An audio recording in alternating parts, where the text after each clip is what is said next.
아침에는 팔복에 대해서 이어서 마태복음 5장 8절이 되겠습니다. 우리 다 같이 한 음성으로 읽겠습니다. 시작. 마음이 순수한 자들은 복이 있나니 그들이 하나님을 볼 것이기 때문이요.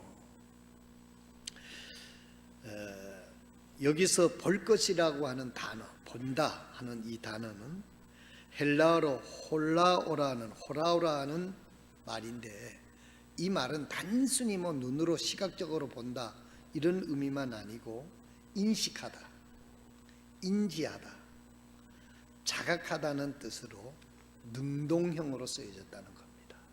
그래서 볼 것이요 한다는 것은 그런 사태를 지각할 수 있고 경험할 수 있고 인식할 수 있는 그런 능력을 이야기하는 것입니다. 능동형이죠. 내가 나의 자유의지로 하나님을 볼 수 있다는 것이죠. 하나님을 느낄 수 있다는 거고 하나님을 알게 된다고 하는 그런 능동형으로 호라오라고 하는 헬라어 단어로 쓰여졌다고 합니다. 그리고 순수하다, 청결하다, 깨끗하다라는 의미는 역시 헬라어로 카다로스는 본래 하나님의 속성인, 무슨 말이냐면 하나님의 속성인 깨끗한, 거룩함, 정결함을 의미하고 있는 것을 볼 수 있습니다. 이것이 이제 후에 도덕적으로 못 쓸 것은 다 가려내고 쓸 수 있는 것만 가려내는 이 상태를 갖다가 순수하다, 정결하다, 깨끗하다라는 의미로 카타로스라고 하는 단어로 쓰여졌다고 합니다.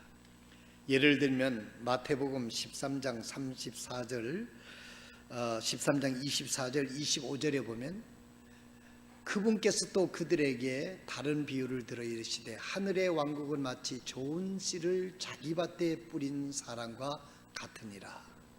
그러나 사람들이 잠든 사이에 그 원수가 와서 곡식 가운데 가라지를 뿌리고 자기 길로 가매. 26절 더 읽겠습니다. 잎이 나고 열매를 맺을 때에 가라지도 보이거늘. 자, 여기까지만 하겠습니다. 원래는 우리의 마음속에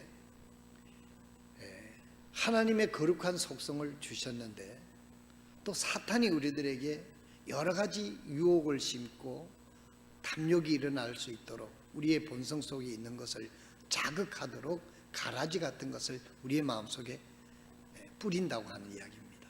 그렇기 때문에 우리 마음속에 이것을 잘 가려낼 수 있는 능력이 이게 순수하다고 하는 단어로 연결이 된다는 것입니다. 그런 것들을 안 뿌리면 좋겠지만은 그런 것들을 혹 뿌리고 간다는 것입니다.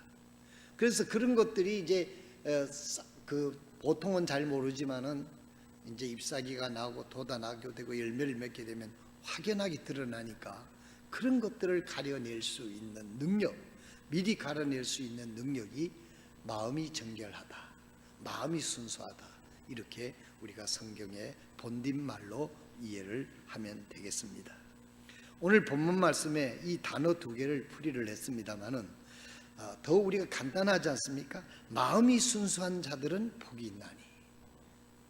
즉 다시 말해서 마음이 깨끗한, 마음이 하나님을 인식할 수 있는 그런 마음의 상태, 믿음의 상태가 되면 하나님을 볼 것이요 라고 말씀을 하고 있습니다.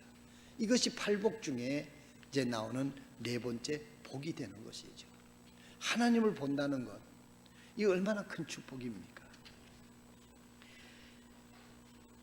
마음이 순수하여 하나님 앞에 서고자 하는 그런 마음을 의미하는 겁니다. 시편 24편 3절 4절에 보면 누가 주의 산에 오르리요, 누가 그분의 거룩한 곳에 서리요. 이게 마음이 순수한 사람입니다.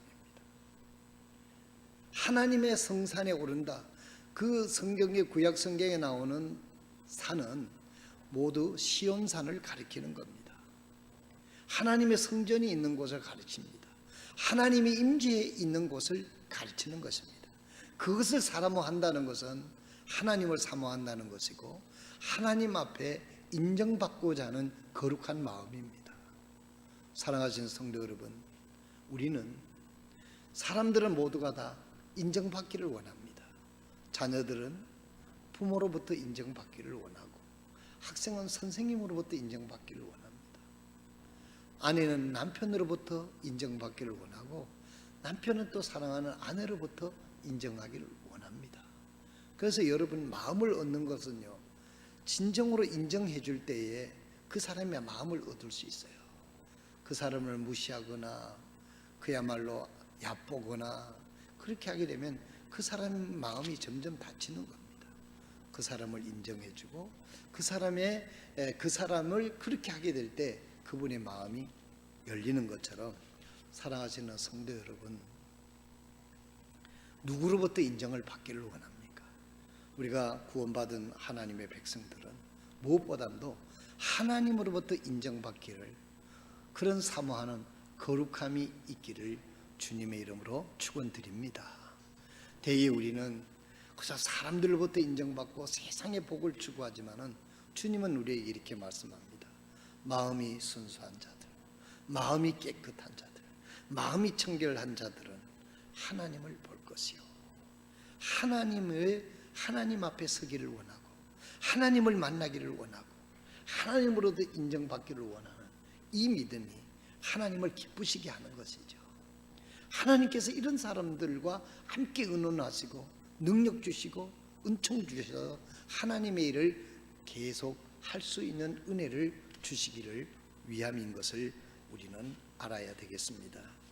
깨끗한 손과 순수한 마음을 가진 자, 곧 헛된 것을 향해 자기 혼을 들지 아니하고 속임수로 맹세하지 아니한 자, 진실로 형식적이기도 아니고 하나님을 그저 속이려고 하는 그런 태도가 아니라 깨끗한 마음, 깨끗한 순수한 마음, 그리고 깨끗한 손이라 그랬어요. 이것은 행동을 의미하는 것입니다. 우리가 하나님을 찾고 하나님 앞에 순수한 마음을 가진 자, 헛된 것을 향해 자기 혼을 마음을 뺏기지 아니하고 속임수로 맹세하지 않고 하나님 앞에 진실되게 고백한 그 믿음을 행동으로 순종으로 옮길 수 있는 이런 자들이 진심으로 하나님이 보실 때는 순수한 자들이다. 하나님께서는 이렇게 말씀하고 있습니다. 사랑하시는 성도 여러분, 마음이 순수한 자들은 하나님을 볼 것이요 그랬습니다. 사랑하시는 성도 여러분, 여러분들이 만약에 하나님을 볼 수 있다면, 하나님을 인식할 수 있다면, 하나님을 의식할 수 있다고 하면, 이것은 우리가 가장 이 세상에서 지혜로운 사람이 되고 지각 있는 사람으로 살아갈 수 있을 줄로 믿습니다. 지혜로운 자와 동행하면 지혜를 얻고 미련한 자와 동행하면 해를 받는다고 그러지 않았습니까?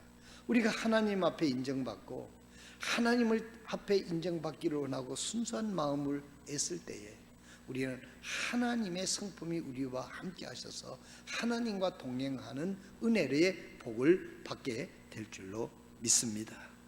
대개 사람들은 육신적인 데 신경을 많이 써요. 우리 그리스도인들 가운데서도 우리가 잘못 착각하게 되면 영원한 하나님의 어떤 축복보다는 이 육신적인 것에 매달리는 경우가 참 많이 있다는 것입니다. 우리는 이것을 애써 부인하지만은 이런 것들은 우리가 알지 못하는 사이에 이 세상의 것들만을 추구할 수 있는 그런 타락한 성품이 우리를 유혹하고 있다는 것을 우리는 잊어서는 안 되는 것입니다. 영적인 것보다도 육신적인 것, 하나님의 뜻보다도 또한 내 뜻을 더 중요하게 여길 수가 있고요, 또 하늘의 영원한 그 사모하는 축복보다는 이 세상의 부귀영화에 우리가 잘못하면은 물들어가게 되고 거기에 몰락되어 가는 것이 오늘날 현대 문명이 과학의 발전을 통해 가지고 인류가 바벨탑을 쌓았다, 그렇게 이야기하지 않습니까? 우리가 6.25 전쟁 직후에 세계에서 우리나라가 가장 가난한 나라 중에 하나였답니다. 불과 70년 전 이야기입니다. 그런데 지금은 우리가 세계 20국 안에 잘 사는 나라에 들어가 있어요. 그동안 우리가 한강의 기적을 얘기했고 얼마나 많은 축복을 받아왔습니까? 그러다 보니까 기독교에도 어떤 분이 설교할 때 그렇게 얘기하대요. 한때는 우리나라의 산마다 기도하는 소리가 끊어지질 않았는데 기도원이 그렇게 많았다는 거예요. 또 새벽마다 교회들마다 기도하는 소리가 끊이지 않았는데 경제성장이 어느 정도 올라가니까 기도원이 자꾸 철폐가 되고 수양관이 운영이 잘 안 되고 또 새벽 기도가 점점 줄어들었다. 이것은 무엇을 의미하느냐? 우리도 이 세상의 문명에 우리 기독교인들도 거기에 많은 영향을 받지 않았는가, 이렇게 하면서 이런 기회에 우리는 다시 한번 우리의 자신을 돌아보는 기회가 됐으면 좋겠다, 이렇게 이야기하는 소리를 듣습니다.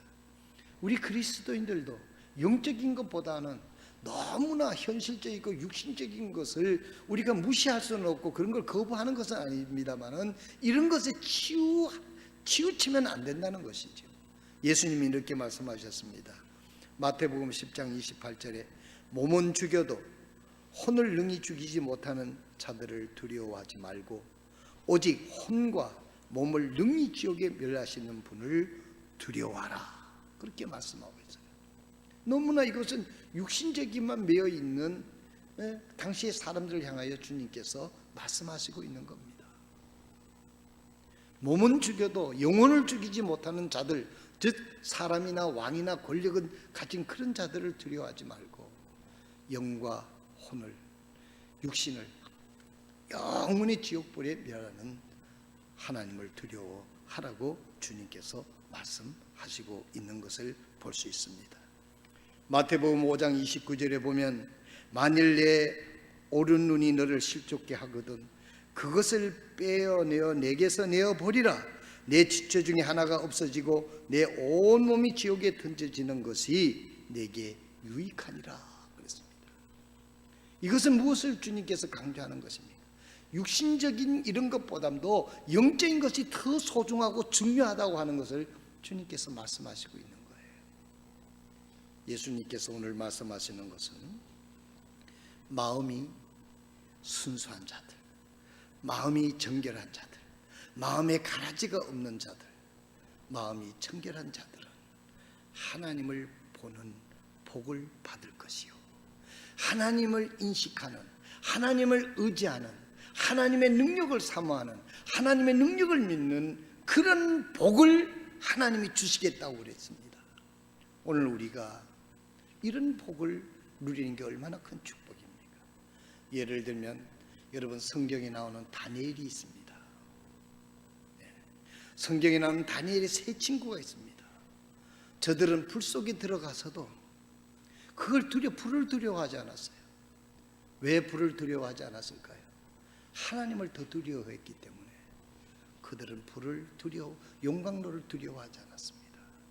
하나님이 저 전능하신 분이라는 걸 믿었기 때문에 사자굴을 그들은 두려워하지 않았다는 것입니다. 왜 그렇습니까? 그들은 마음이 정결하기 때문에, 마음이 순수했기 때문에, 마음에 세상적인 가라지가 없었기 때문에 하나님을 인식하고 하나님을 의지하고 하나님의 능력을 믿을 수 있는 믿음이 다니엘이나 그 세 친구에 있었기 때문에 용광로를 두려워하지 않았고 사자굴을 두려워하지 않은 것이지, 그 사람도 사람인데 왜 사자굴을 두려워하지 않겠어요? 왜 용광로를 두려워하지 않겠어요? 코로나 바이러스 19 우린 조심해야 됩니다. 남에게 내가 오염이 되면 또 많은 사람에게 영향을 끼치니까 그런 의미에서도 우리가 조심을 해야 됩니다. 그러나 너무 바이러스만 매여 있으면 우리가 두려워서 정상적인 생활을 할 수가 없어요. 바이러스 19도 참 무서운 바이러스지만 우리 하나님은 그것보다도 더 큰 능력의 하나님인 것을 믿으시기를 바랍니다. 이것도 제가 언뜻 들은 이야기인데, 보스턴에 유대교회를 목회하는 한 라비 목사님이 이렇게 얘기를 했어요. 자기 아들이 있는데 그 자기 아들이 조로증에 걸려가지고 5살에 그만 그렇게 기도하고 애를 썼는데 그 병을 낫지 못하고 죽어버렸어요. 그러니까 그 부모의 마음이, 이분이 랍비인데도 불구하고 목사인데도 불구하고 너무 마음이 상해서 하나님이 왜 내 기도를 안 들어주시는가, 이런 마음에 상처가 있었겠죠. 쓴뿌리가 있었겠죠. 그래서 이분이 뭐라고 얘기를 했느냐면, 하나님은 선하신 분이지만 전능하시지는 않다, 이렇게 이야기를 했어요. 여러분, 이게 얼마나 잘못된 겁니까? 하나님은 선하신 분이지만 전능하지는 않다. 이것은 보통적인 믿지 않는 사람도 이 정도는 하나님이 선하신다는 건 다 알죠. 전능하지는 않다. 그렇지 않습니다. 하나님은 선하시고 전능하신 하나님이신 것을 믿으시기를 바랍니다. 어느 시골에 할머니 한 분이 장에 가려고 하면은 3, 40리를 가야 되는데 버스가 하루에 몇 번 안 와요. 그래서 이분이 막 단도리를 해가지고 이제 장에 가려고 이고 들고 정류장에 갔는데 그만 버스가 자마자마 지나가는 거예요.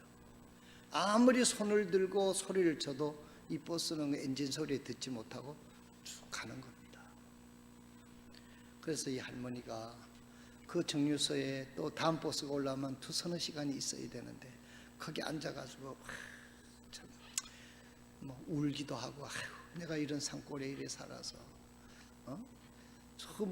그 운전수가 백밀러라도 좀 볼 수 있으면 세워줬으면 될 텐데 그냥 갔다고. 참 인생이 탁탁하니까 앉아서 낙심을 하고 있어서 한 3시간 기다려서 다음 버스를 타고 이제 장애를 가다가 보니까, 한참 가다가 보니까 70리 길인데 중간에 앞에 가던 버스가 낭떠러지 굴러 떨어져서 기사도 죽고 거기 있는 사람들이 죽었다 하더라는 거예요. 무엇을 이야기하는 겁니까? 이 할머니는, 시골 할머니는 버스를 놓쳐서 원망스럽고 참 자기 이 산골에 사는 신세를 처지를 한탄하고 그랬지만, 그 못한 것이 안타까웠지만, 여러분 탔으면 어떻게 되겠어요? 그래서 인생은 세옹지마다 하는 말도 있게 되는 것입니다. 때로는 어려운 것이 후에는 우리에게 좋은 것으로 하나님은 바꿔줄 수도 있는 것입니다. 하나님의 더 큰 뜻을 위해서 우리에게 고통스럽고 어려운 것도 하나님께서 우리에게 허락하실 수도 있는 것입니다. 하나님이 고칠 수 없어서 전능하시지 않아서 고쳐주지 못한 게 아니고 하나님의 더 높은 뜻이 있는 것을 우리는 알아야지, 자기 뜻대로 안 됐다고 하나님은 전능하시지 않다라고 하나님에 대한 믿음을 버리는 것은 얼마나 참 믿음이 없는 그런 태도인가 하는 것을 보게 되는 것입니다. 사랑하시는 성도 여러분, 우리가 하나님을 인식한다는 것, 하나님을 의뢰한다는 것, 하나님을 본다는 것은 얼마나 큰 축복인 것을 우리는 다시 한번 주님께서 강조하시는 이 본문 말씀을 통해서 우리는 이해해야 되겠습니다. 마음이 순수한 자들은 하나님을 볼 것이요. 그러면 어떻게 우리가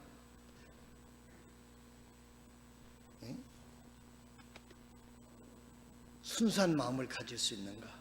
여기에 보면 잠언 22장 11절에 보면 이렇게 말씀하고 있습니다.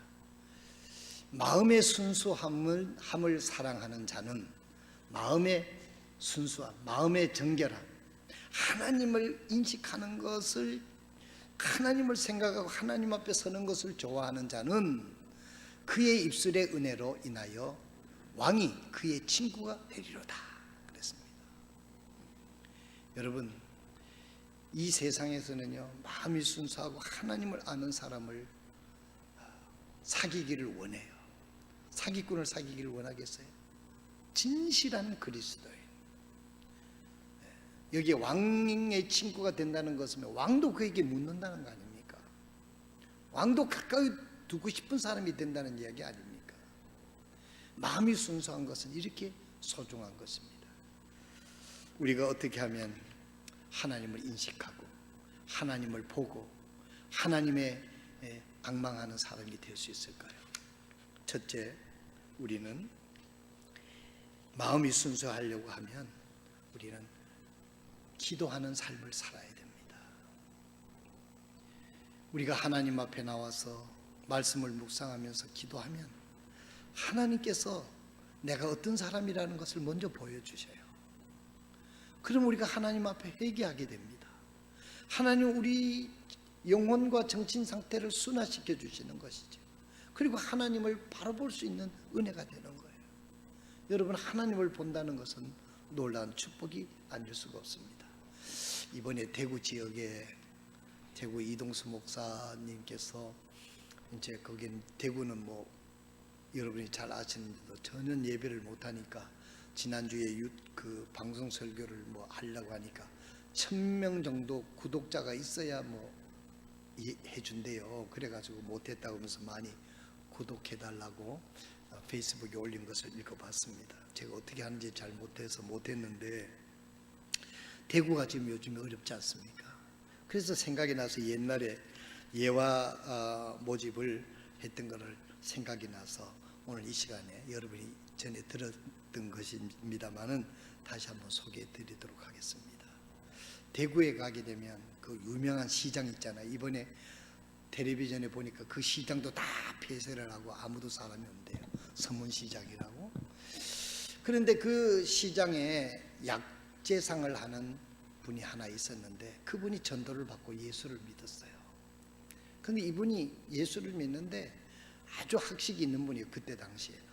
그래서 어떤 분이 전도를 해서 예수님을 구주로 영접하고 거듭나니까 이분이 목사님, 그러면 제가 어떻게 신앙생활을 해야 됩니까? 그래서 이분이 목사님이 잘 가르쳐 줬어요. 그때는 새벽 기도를 그때는 철저히 하듯이 되니까 매일매일 새벽에 나와서 하나님께 기도하십시오. 그리고 매주일 예배 때 빠지지 말고 와서 예배를 드려서서 하나님의 말씀을 들으세요. 그리고 소득의 11조를 반드시 하십시오. 아니, 저는 장사를 하는데 그 소득이 얼마가 되는지를 모르는데 그거 어떻게 합니까? 그래서 그 목사님이 가르쳐 줬답니다. 그러면 물건을 팔면 광주리를 2개를 만들어 놓고 돈을 받으면 하나님의 거는 11조 딱 돼서 이자 광주리에 넣고 이거는 당신이 보관을 하세요. 이제 그렇게 해서 이분이 철저한 신앙생활을 했는데 뭐 1개월이 지나고 6개월이 지나고 1년이 지나서 그대로 목사님 말씀하시는 대로 그렇게 철저하게 믿었답니다. 온 가족이.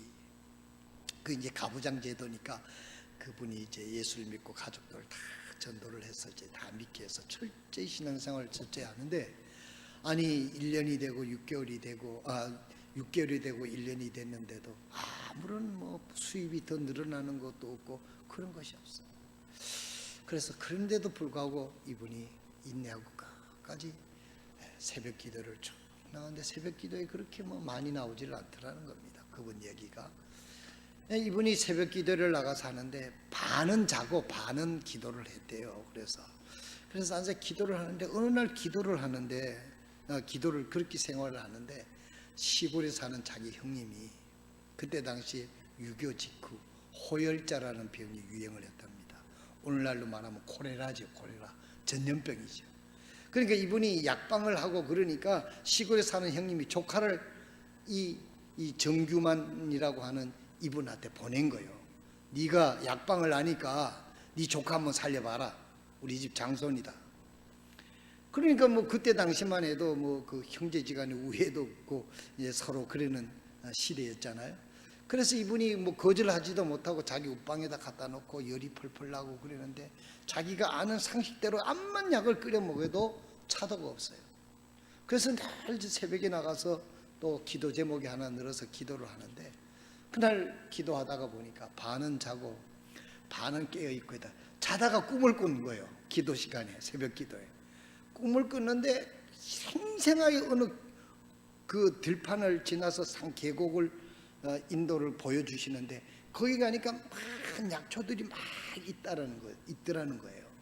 그래서 그것을 한번 잘라다가 내 조카를 한번 먹여봐라, 그런 생각이 들었다는 거예요. 그래서 잠을 딱 깨보니까 꿈이야. 꿈이 너무너무 생생해가지고 이분이 그 꿈이 잊어버리기 전에 한번 어딘가 그 꿈을 따라서 갔더니 아닌 게 아니라 그 약초가 있더랍니다. 그래가지고 그냥 뭐 돈도 줄 것도 없고 나서로 배가지고 또 그 임상 실험자도 있잖아요. 자기 조카 이미 뭐지 약이 없는 거니까 뭐 고치면 고치고 남은 그 뭐 죽으면 할 수 없다 이래가지고 그걸 잘 따라서 먹였더니 아니 하루가 가니까 열이 내리고 두 번째 가니 열이 내리고 일주일 지나가니까 얘가 툭툭 털고 일어나더라는 거예요. 이분이 약재상을 하는 분이니까 서문시장에서. 그래서 이 소문이 이제 이 조카가 이제 나가지고 시골에 가고 이 시장에 소문이 나고 전국에 소문이 나가지고 그때 당시 호열자가 유행할 때니까 전국에 있는 사람들이 이 약재를 사러 이 집에 온 거예요. 6개월 동안 1년 동안 수입이 없어가지고 그러던 그 집이 전에도 여러분 기억할 겁니다. 대구 유명한 사과 박스에다가 맨날 돈을 셀 수도 없어 사람들이 줄 서 있어가지고 약 한 봉이 주면 돈 한 주먹 주고 그래가지고 사과깨에다가 발로 팍팍 밟아가지고 그냥 창고에다 휘지도 않고 넣어놨다는 거예요. 얼마나 돈이 나겠어요, 돈. 응? 그래서 하나님께서 이렇게 보상을 해주셨구나.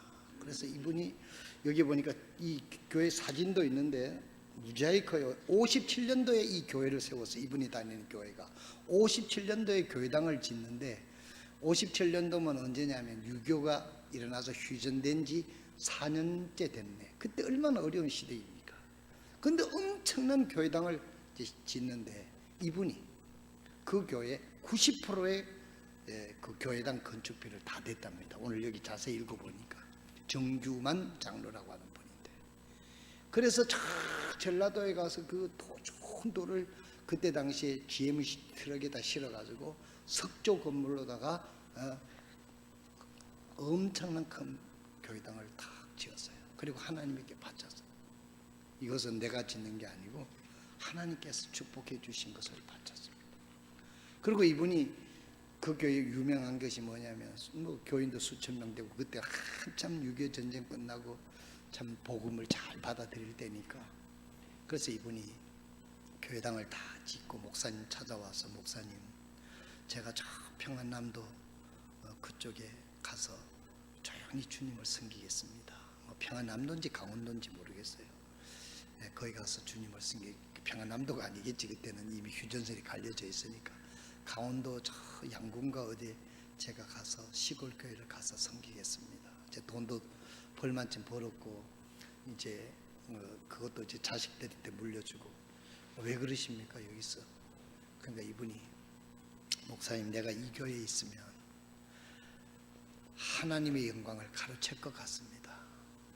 내가 90%를 돼가지고 이 교회당을 지었다는 걸 사람들이 다 아는데 내가 그 교회 예배당에 앉아 있으면 모든 사람들이 와서 하나님이 하신 것 아니고 저 정규만 장로가 저 이 교회당을 지었다고 전부 다 나를 바라보고 내가 우상되지 않겠습니까? 그래서 저는 조용히 시골에 가서 주님을 섬기겠습니다. 참 그 마음이 참 귀하지 않습니까? 뭐다면 내가 했다고 이러기 쉬운 시대인데 참 그래서 그 이번에 간증이 내가 오래전에 이거 내가 스크랩을 해놨는데 이번에 대구 사태가 있어가지고 이렇게 봤습니다.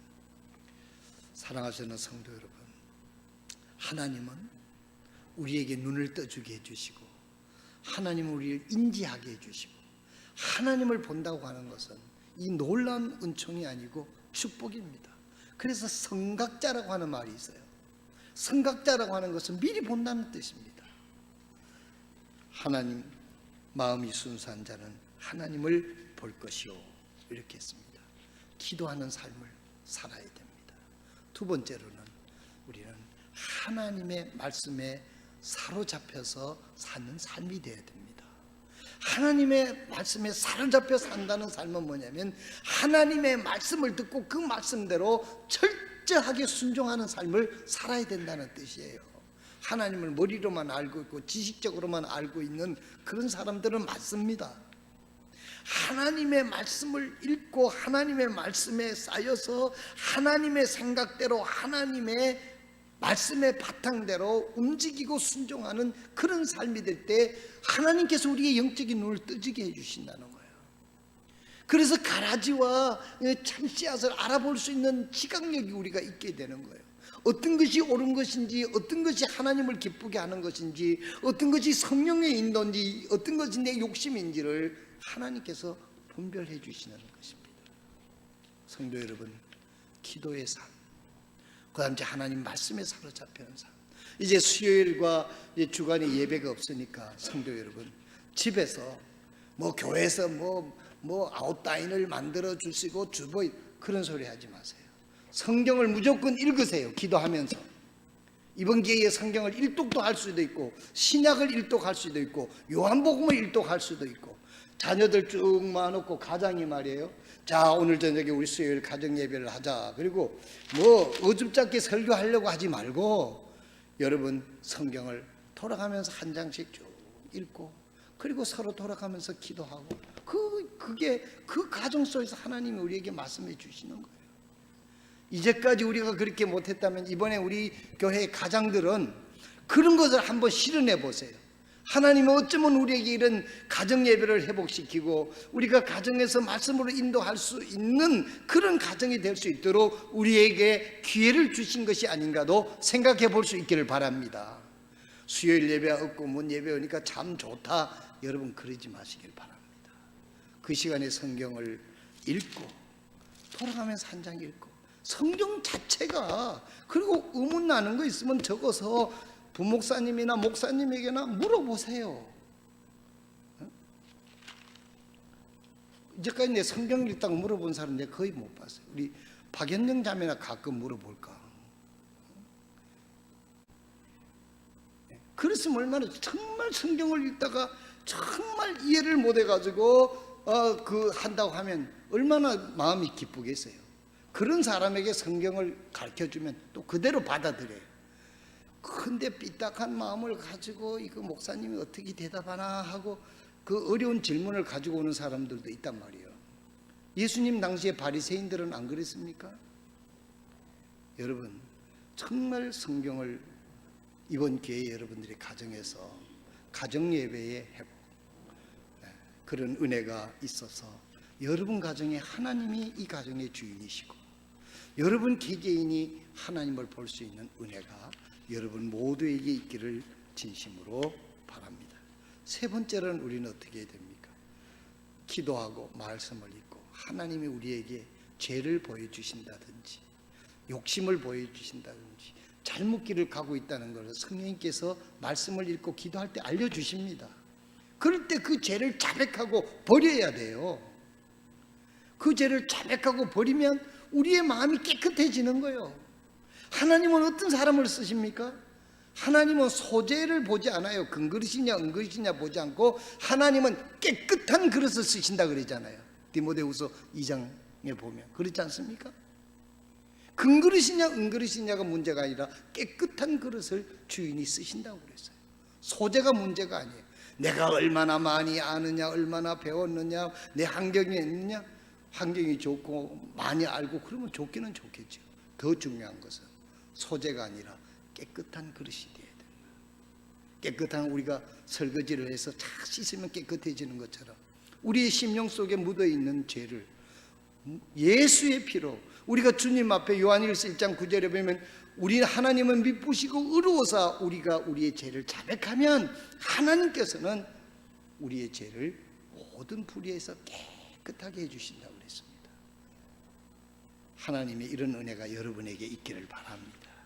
그랬을 때 예수의 피가 우리의 죄를 다 씻어주셨고 날마다 생활 속에서 짓는 생활제도 날마다 주님 앞에 자백함으로 하나님으로부터 용서를 받으면 우리는 깨끗합니다.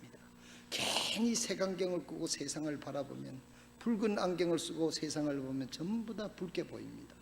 파란 안경을 쓰고 세상을 보면 전부 다 파랗게 느끼는 거예요. 여러분은 성경의 안경을 쓰고 성령이 우리의 영적인 눈을 닦아서 하나님을 바라볼 수 있는 그런 상태에 가면, 이것이 주님께서 마음이 순수한 자들은 하나님을 볼 것이요. 여러분, 하나님을 본다는 것, 하나님의 은혜를 인도를 받는다는 것, 지각한다는 것은 이런 큰 축복이 있음을 알고, 이번 기회에 여러분들이 더욱 겸손히 잘못된 거 있으면 통회하고 자백하시고, 또 여러분들의 기도의 삶, 말씀을 읽는 삶, 또 아직까지 내가 정리되지 못한 것들이 있으면 다 정리해서 하나님의 은혜가 여러분과 여러분 가정에, 또 이 나라 이 민족의 여러분들의 기도가 하나님에게 상달되시는 그런 은혜가 있게 되시기를 주님의 이름으로 축원드립니다. 기도하겠습니다.